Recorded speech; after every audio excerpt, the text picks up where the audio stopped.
Assalamualaikum warahmatullahi wabarakatuh. Allahumma sholli ala Sayyidina Muhammad wa ala ali Sayyidina Muhammad. Kali ini, izinkan saya mengajak kalian menyelami sebuah kisah nyata yang mungkin jarang kita dengar, tetapi penuh hikmah dan pelajaran berharga. Kisah ini bukan hanya tentang sejarah, tetapi juga bukti nyata bagaimana Allah Subhanahu wa Ta'ala menjaga kekasihnya, Nabi Muhammad Sallallahu Alaihi Wasallam, dengan keajaiban yang luar biasa. Bayangkan ada segelintir orang yang memiliki niat jahat untuk menggali kubur Rasulullah Sallallahu Alaihi Wasallam dengan tujuan mencuri jasad mulianya. Astagfirullah, sungguh tindakan yang melampaui batas, bukan?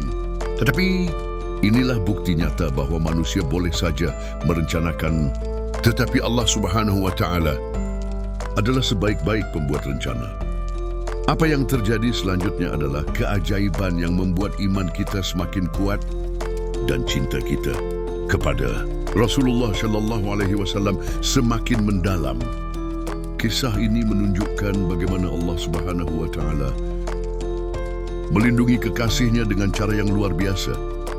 Tidak hanya menjadi peringatan bagi mereka yang berniat buruk, tetapi juga menjadi pelajaran bagi kita semua tentang betapa mulianya posisi Rasulullah di sisi Allah Subhanahu wa Ta'ala. Sahabat penasaran dengan detail ceritanya? Yuk simak sampai akhir, karena kisah ini dijamin akan menggugah hati kita dan mempertebal keimanan. Setelah Nabi Muhammad Sallallahu Alaihi Wasallam wafat pada tahun 632 Masehi, jasad beliau dimakamkan di kamar rumah Aisyah radhiyallahu anhu, istri beliau, yang berada di sebelah Masjid Nabawi. Lokasi makam beliau ini adalah tempat yang paling dihormati dalam Islam, menjadi simbol suci yang sangat dijaga oleh umat Islam dari generasi ke generasi. Namun kehormatan ini bukan berarti tidak pernah diuji. Sepanjang sejarah Islam, ada beberapa pihak yang mencoba merusak kesucian makam Nabi. Salah satu peristiwa paling mengerikan terjadi pada masa dinasti Abbasiyah, ketika ada upaya dari pihak musuh Islam untuk mencuri jasad Nabi Muhammad Sallallahu Alaihi Wasallam. Pada masa itu, kekuatan Islam sedang berada dalam puncaknya. Namun ada banyak musuh, terutama dari kalangan Kristen Eropah, yang merasa iri dan dendam terhadap kejayaan Islam. Mereka merencanakan berbagai cara untuk melemahkan umat Islam.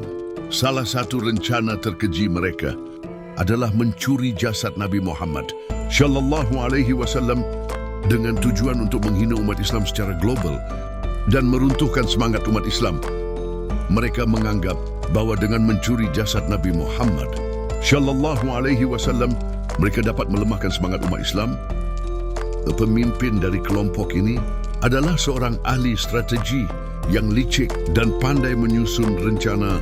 Mereka memilih dua orang mata-mata yang sangat terlatih untuk melaksanakan misi ini.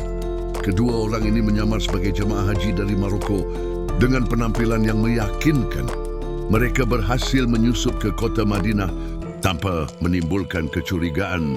Penyusupan ke Madinah, sesampainya di Madinah, kedua mata-mata ini mulai berbaur dengan penduduk lokal. Mereka mengikuti ibadah di Masjid Nabawi, menunjukkan sikap yang sangat taat sehingga tidak ada yang mencurigai mereka. Mereka menyewa sebuah rumah kecil di dekat Masjid Nabawi sebagai markas untuk menyusun rencana. Pada malam hari, mereka mulai memetakan lokasi makam Nabi Muhammad Sallallahu Alaihi Wasallam, mencari celah untuk menggali tanpa diketahui oleh siapapun. Eksekusi penggalian. Setelah merasa yakin dengan rencana mereka, kedua orang ini mulai menggali tanah di malam hari, tepat di dekat makam Rasulullah Sallallahu Alaihi Wasallam. Mereka bekerja dengan sangat hati-hati agar suara penggalian tidak terdengar.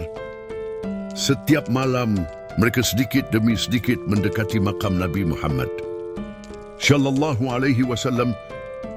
Namun mereka lupa satu hal. Allah Subhanahu wa Ta'ala adalah sebaik-baik penjaga, dan Allah tidak pernah membiarkan kehormatan Rasulnya dinodai. pada saat yang sama. Khalifah Al-Mu'tasim Billah yang memimpin dinasti Abbasiyah mendapatkan mimpi yang sangat menggetarkan. Dalam mimpi itu, ia melihat Rasulullah SAW.